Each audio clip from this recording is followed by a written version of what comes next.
Bonjour mes délicieux co-créateurs, c'est Lilou, je suis au salon Bien-être, porte de Versailles pour une première interview parce que là il y a tellement de choses à découvrir ici, mais là c'est pas tout à fait une découverte pour moi parce que je retrouve Frédéric, on s'est croisés plusieurs fois, ça fait pas mal de temps que je voulais t'interviewer et là comme on se retrouve tous les deux au salon, c'est l'occasion pour parler de chocolat cru.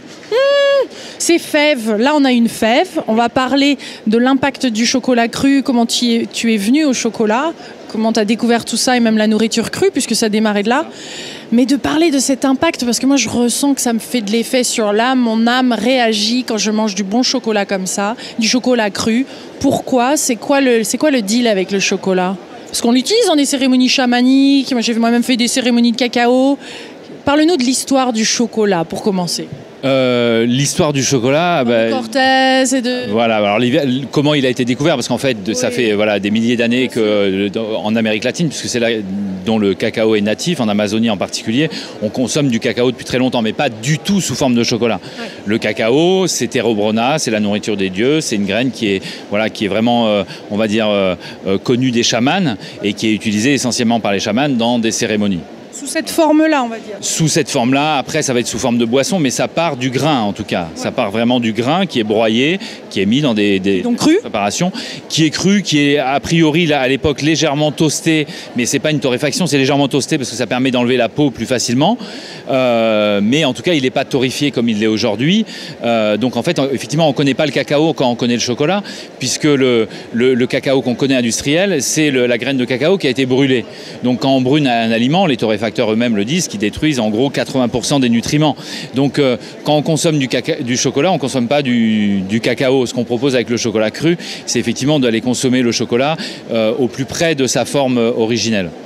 Et dans sa forme originelle, donc, il était utilisé pour comment, justement, par les Incas ou dans les cérémonies ? Ce que j'ai pu retrouver moi, on a retrouvé c'est sur des estampes, hein, on retrouve des cérémonies apparemment de purification, voilà, avant des mariages.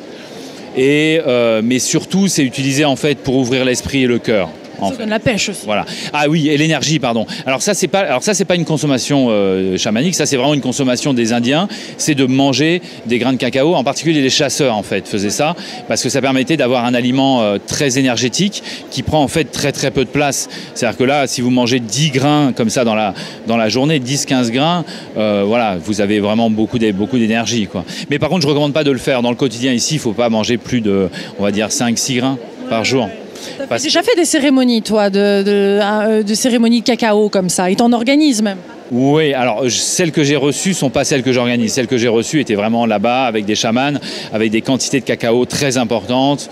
Voilà, ce qu'on organise nous, c'est plus des initiations au cacao sous forme de rituels. Oui, où on fait musique, la danse. Avec la musique, avec la danse, avec la conscience, oui, mais les intentions. Autour du cacao, voilà. On pourrait le faire sans, mais là, en l'occurrence, on choisit le cacao comme support, comme support pour porter son attention sur un grain quand même qui est assez magique. Et puis après, on en a quand même les effets. Quand vous mangez dans un rituel de ciblage, à 4-5 fèves, plus une petite boisson qu'on fait qui a une infusion des fèves, déjà, vous avez un apport énergétique.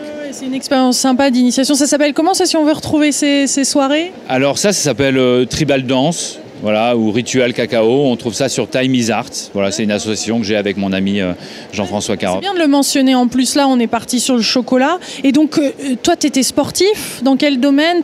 Tu utilisais déjà le chocolat ? Comment le chocolat est venu ? Ça te donnait de l'énergie aussi ou pas à l'époque ? Alors moi, le chocolat, il est venu en fait assez tard. Il est venu, le cacao, quand je me suis intéressé à l'alimentation vivante. Voilà. En 2007, j'étais aux États-Unis, je regardais un peu ce qui se passait dans ce domaine-là.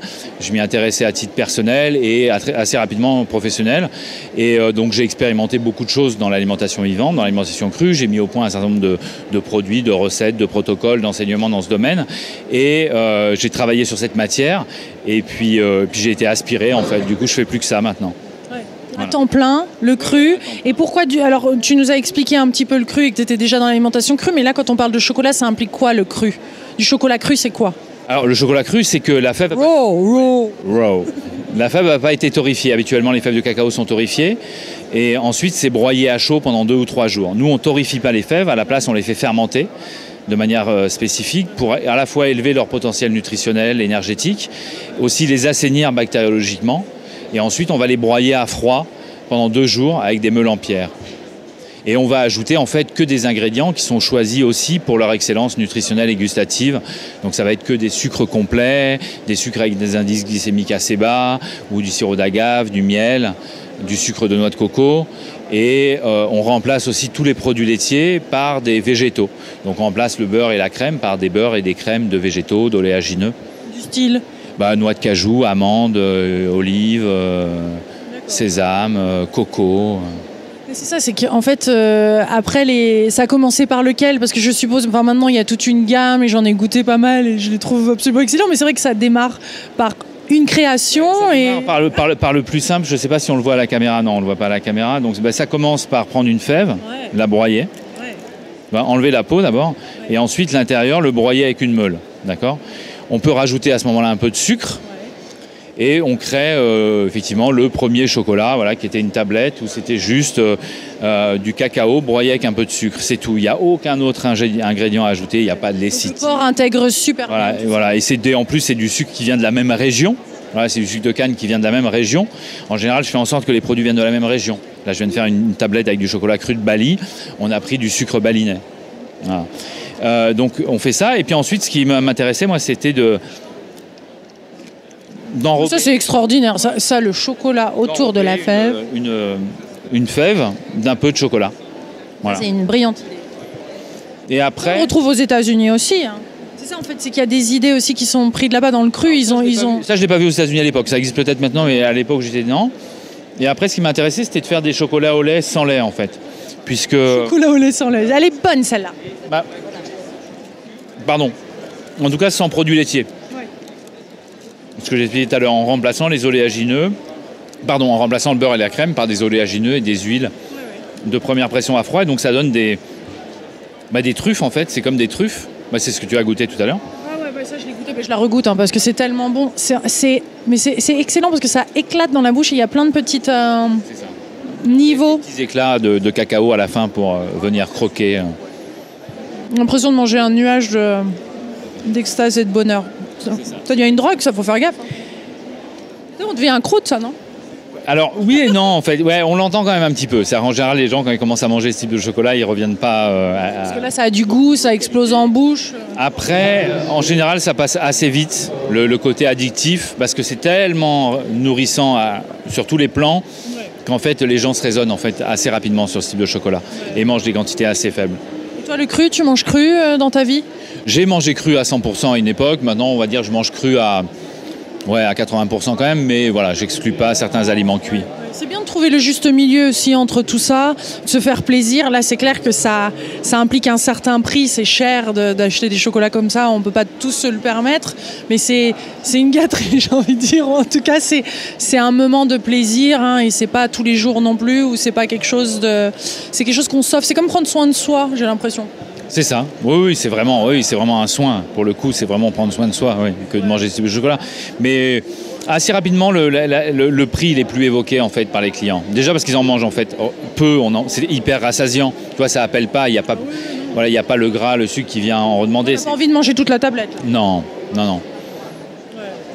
En tout cas, merci de ce moment. J'ai hâte de découvrir d'autres chocolats et puis je suis sûre qu'il y aura plein de possibilités de discuter de tout ça ou même d'expérimenter une petite cérémonie, mais des choco-créateurs.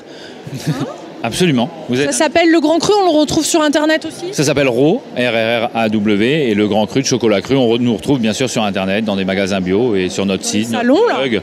Voilà, et on a fait une gamme aussi de produits à cuisiner, c'est-à-dire les matières premières vendues là sous cette forme. Les matières premières, les matières premières, en fait, il y a les fèves de cacao, la poudre de cacao, le beurre de cacao, des chocolats, on va dire, pâtissiers, comme tu achètes pour faire tes mousses au chocolat. Donc, toute une gamme, en fait, de produits à cuisiner. Dans les magasins bio, non? Alors ça, on vient de la sortir, donc on la trouve surtout sur notre site en ligne. Oui.